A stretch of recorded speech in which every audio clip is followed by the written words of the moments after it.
two insightful presentations, both of which goes to show that there's so much more to learn about Malaysia, so much more to research about. And just for your information, the two of them are actually husband and wife.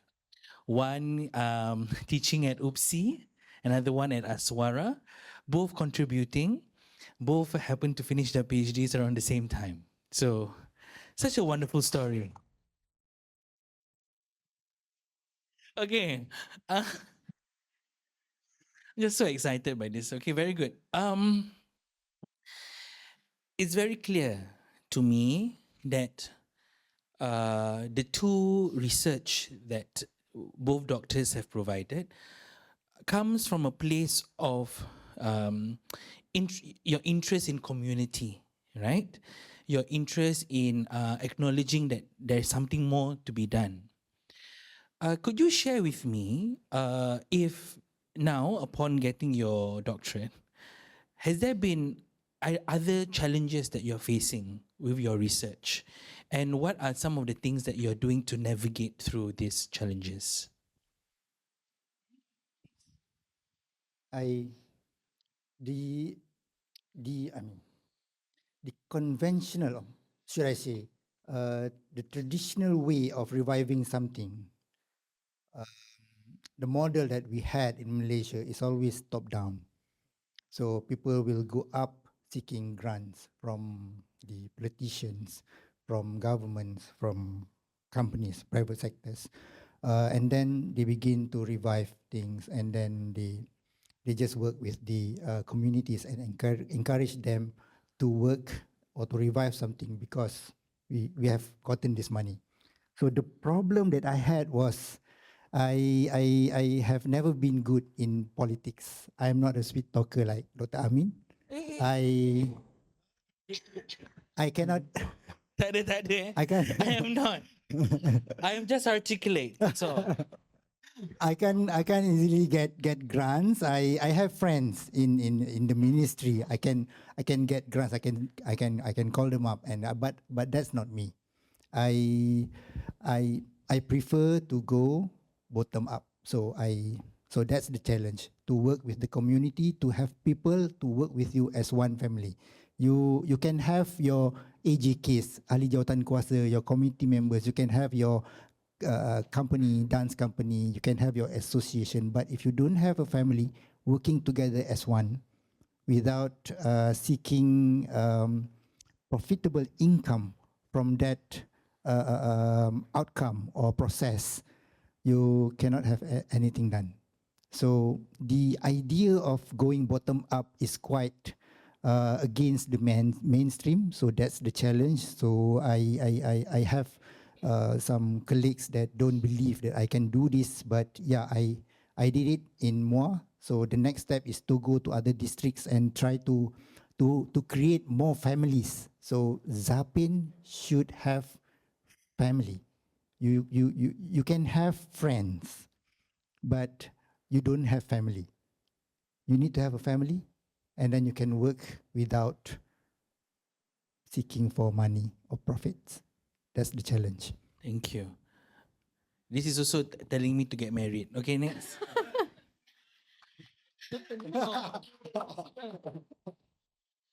So my challenges during my research on jogging Gambaran is a lot actually, because I have to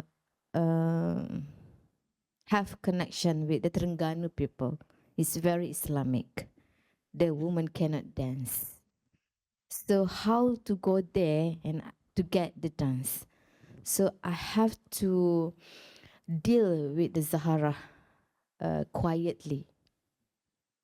So I asked her one by one what happened in the dance, how is the dance, and also back to the manuscript and the sketches. I have the original manuscript actually. And inside the manuscript, the description, I have more than 40 dances of Joget Gamelan. So different story. Some of the repertoire, it's continue to one and another. And the manuscript is here and then and there. I go to the museum, get the manuscript, and I have to read. And the manuscript is in Jawi. Of course, I'm not so good in Jawi, and of course, I asked him to help me. But also, he busy with his doctorate also. Then, but I read one by one in short time. Then I have to choose which one better to reconstruct, because I cannot depends on the manuscript only. I have looked the music. Sometimes the description of the dances have, but the score of the music is doesn't appear. So and then you have the description, and you also must have the sketches. So if the description have, the sketches is don't have, so I cannot do. So that is my challenging. And can you imagine, I have to look at the more than 50 repertoires, and one repertoire you have mostly 20 ragam. 20 movement, langkah, step by step. One is what?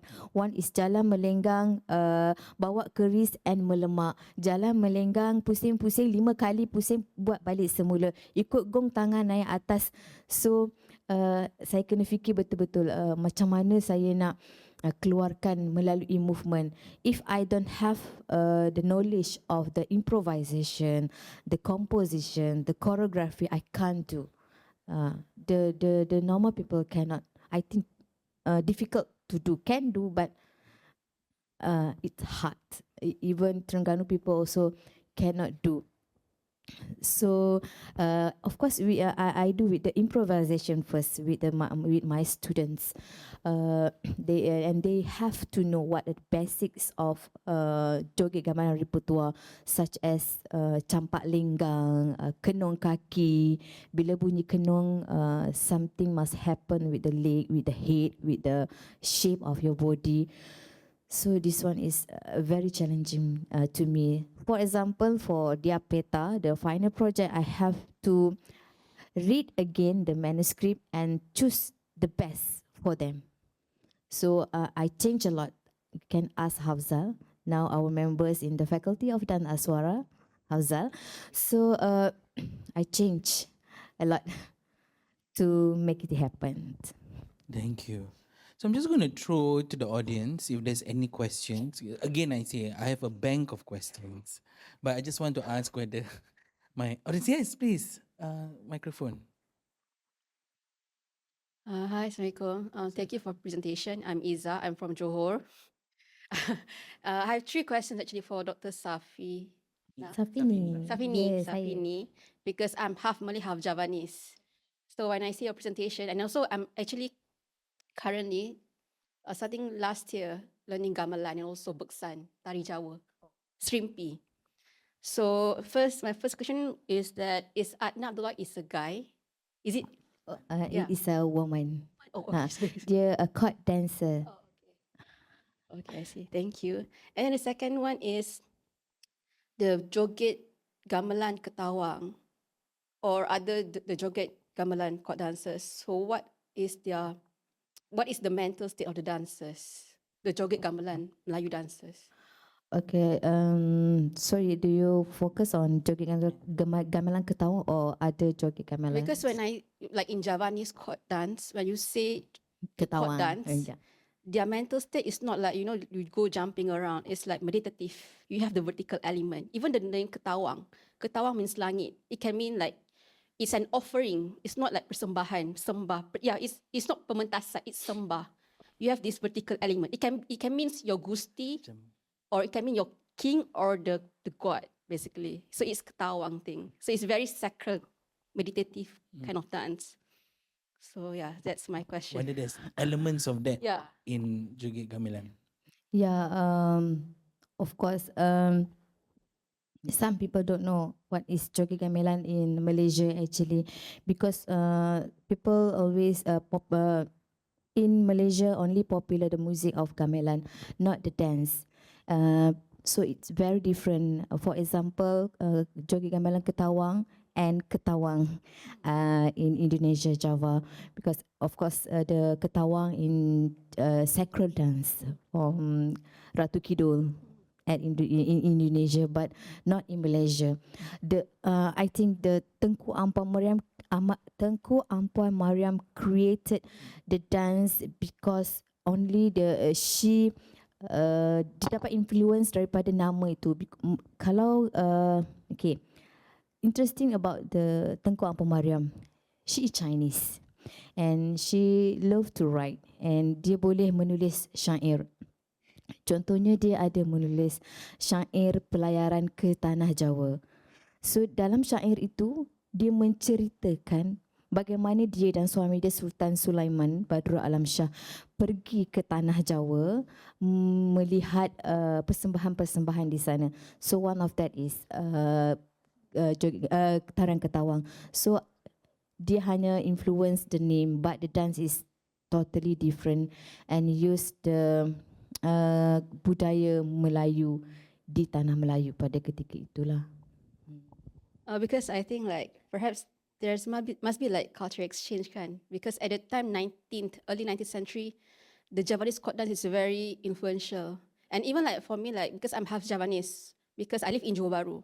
So when I go to Muar, Kraton Bahanang, or Batu Pahat, basically you have the Kuda Kepang Barongan. The Javanese there is more like kampung, wong cilik, orang-orang kerja-kerja kontrak. But when I come to Singapore, Javanese here, because they come from the Ningrat people, orang atas, people who ran away from the orang Belanda. So the tradition is more like, Surakarta, very refined, halus. But in Batu Pahat, in Johor, it's orang kata kasar. Yeah.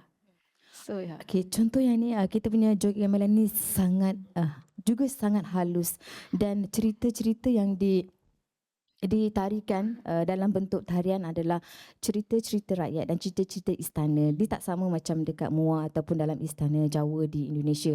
Kalau joget gamelan di Pahang dan di Terengganu, penari itu ada dua kerja. They have two works. Kalau dia adalah penjaga permaisuri, satu lagi dia adalah jurulata istana. Kalau dia penari, dia juga tukang masak. So orang-orang biasa tidak boleh berada di dalam istana untuk menari bersama. Hanya mereka yang bekerja di dalam istana saja boleh menari tarian joget gamelan untuk raja-raja ataupun bangsawan yang datang ke Tanah Melayu pada ketika itu. Sebab tu ada salah satu repertua yang kita panggil sulang arak. Tapi orang tak panggil sulang arak, orang panggil kunang-kunang mabuk. Kerana pada ketika 1940-an, masa tu Jepun datang ke Tanah Melayu, mereka tak boleh obviously bagi tahu itu adalah arak. Sebenarnya tarian itu menggambarkan Belanda yang datang, kapal Belanda yang datang berlabuh di Johor, di Pahang dan mereka mabuk. Jadi pemaisuri which is Tengku Ampuan Mariam melihat tarian itu dan dia rasa okay, dia kena buat tarian ini untuk menggambarkan Belanda datang dalam keadaan mabuk. Mereka partilah di dalam kapal itu. So very very different aesthetic between Java and joget gamelan Melayu. Yes, maybe in terms of name or the music, yes, masih ada relationship itu. That brings to my third point. Okay. Because I can't stop thinking, because even in Hikai Ang Tua, it says, clearly mentioned, orang Melaka itu Melayu kacaukan Jawa. And even in the Riau Lingga at that time, like Javanese dominant, Teochew Chinese. So, it will be fun to have like, the Aswara people, students trying to do the Javanese dance and also the Javanese, dancer trying to do the joget gamelan Melayu. They can see the interaction maybe, I don't know. Yeah. Yeah, we have done that actually because we have a subject Tari Asal Tenggara. Sometimes we invite teacher from the Java, from the Cambodia, from the Bali to teach their culture, and we teach our culture. And yeah, we totally different from our dance joget gamelan. Okay, thank you so much. Thank you. Any other questions? Because I have a bank. Okay. So I have a question. This to do now. Okay, Dr. Safini, terima kasih. It's very clear that you have a question for you. Now I have a question for Main Zapin. Now Main Zapin shows how Zapin is performed without very particular rules. There might be some rules, but not so much, kan? Tapi yang dipelajari sebelum Main Zapin itu terjadinya satu benda atau satu hal, yang pelajar kita harus ada taksim, dan lepas tu melodik, kopak, lepas tu habis ke wind up. Tapi melalui presentasi Dr. Hafzan menunjukkan Main Zapin sebenarnya ialah kita enjoy, kita sama-sama sekeluarga, kadang-kadang kita melanggar, kan? So bagaimana anda navigate situasi sedemikian? Because kita semua pelajari satu perkara lah yang sudah menjadi mainstream, lagi-lagi datangnya dari mainstream. Lepas itu sekarang kita diberikan pengetahuan sebenarnya orang kampung tak main macam gitu. Orang kampung cara dia main macam gini. So sedikit pencerahan. Basically, I never said that in Main Zapin there is no structure at all. It has structure. If you're looking from anthropological perspective, everything has its own structure. Yes. If you comes out from this structure, you are entering to another structure. So in Main Zapin, there is a structure, Okay. only that it has more agency And freedom.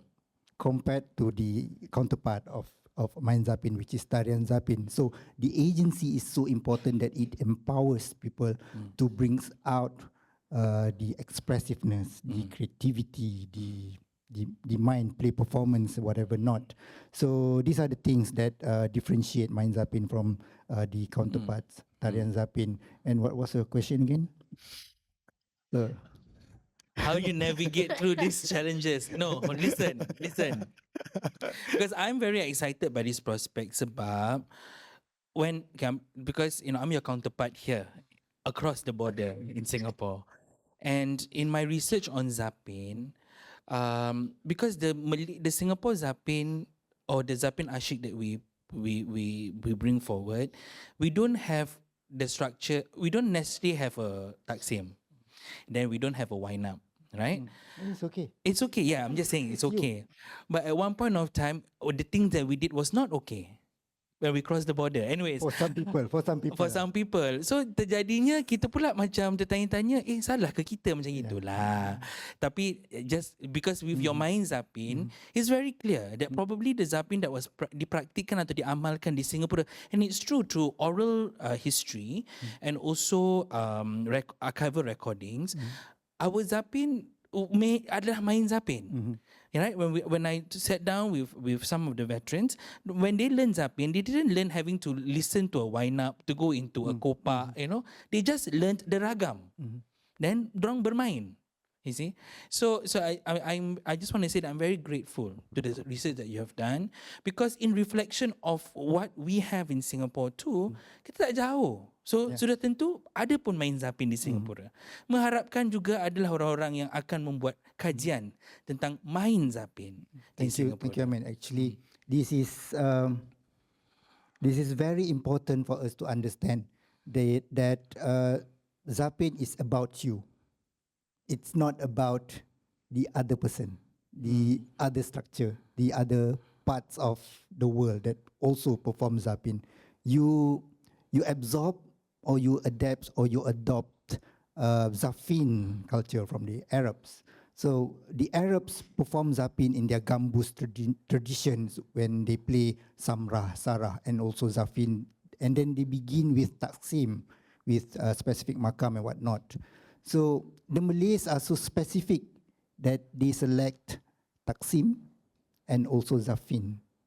But some people also select to play Sarah and also Samrah, but that's other people. But for most of the time, the Malays select Zapin because it is so playful and it's so close to them to perform the Zapin. The way I navigate coming back to your question, the way I navigate in Johor, I just let people decide. I do have my authority as a scholar, as a practitioner, as a researcher, as a dance lecturer, as some kind of respected person in my kampung, because yeah, I'm from there, and I went there with Professor Anis as well, so people look up to me, and I do have my authority. I can say what is and what is not, but the way I did my work, I let people decide. Whatever that you think is proper to you, appropriate to the Zapin, that is you, not me. So whatever that you think is proper for you, let's do it. So I will do the same model when I come to Mersing next time. Whatever that you think is proper to you, let's do it. Maybe it's different from Muar, because that Zapin is yours, your version.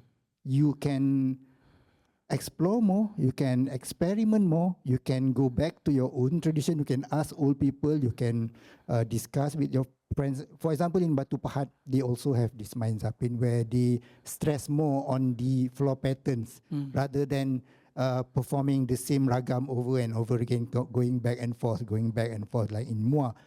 But people in Batu Pahat, they stress more on floor patterns, so they, rather than queuing about what's the next ragam, they are queuing about what's the next floor pattern that we are going to do together. Macam tu. Dia macam, apa lepas ni? Bulatan. Go back, straight line, rembak, pecah. So they are more into that. Yep. So that's their version. That's okay. So it's about you. Don't think about other people. Okay. People can say anything what they want, but this is us, this is our culture. Let's Thank do you. it our own way. Thank you. We need to tell that too. Okay. And what's appropriate for us at this moment is lunch. Okay? So, alah, madam nak tanya. Kasih pasal tu. Maaf saya batin Okey. Saya terpanggil untuk nak tanya satu soalan cupu mas, especially dekat Johor Your support for the Zapin or any other kind of dance is so great by the government. Soalan pertama, is the traditional Zapin standardized, and who have the power of, is it Ministry of Culture or Ministry of Tourism or Ministry of so and so? Dah dua soalan Dah boleh jawab. Thank you. The first question is about standardization. The situation now is whoever organize dance competitions has the right, claims the right to standardize which kind or which version of Zapin that is proper or should be performed or should be itulah. So what we have right now in Johor is Yayasan Warisan Johor lah. They standardize everything. They standardize through I mean, apa tu kita panggil? There is no specific documentation. Only just recently they published a book with proper Laban notation. I mean, improvised Laban notation version of what the langkah is according to different repertoires. But that is not really practice or valuable to the people in the kampung. But when they organize dance competitions, people are set in their mind that they should follow the version of Zapin that is recognized by Yayasan Warisan Johor. When other people organize different dance competition, they can go a little bit crazy. So yeah, this is what we have right now in Johor, but not the other part of Malaysia. So coming back to the question about standardization, right now the top people, not the bottom one, not as the people, it's the government. So which is why I'm trying to empower people to say something about this, that you can have your standardization, but it's killing the creativity and the real expression of the people. Because people should create more, not get stuck with whatever that we have right now. So the idea of Zapin in Johor right now is when people hear about new Zapin is revive or dipugarkan, people start to ask question like what is the origin, what is the history of this Zapin, who are the teachers, who are the master teachers.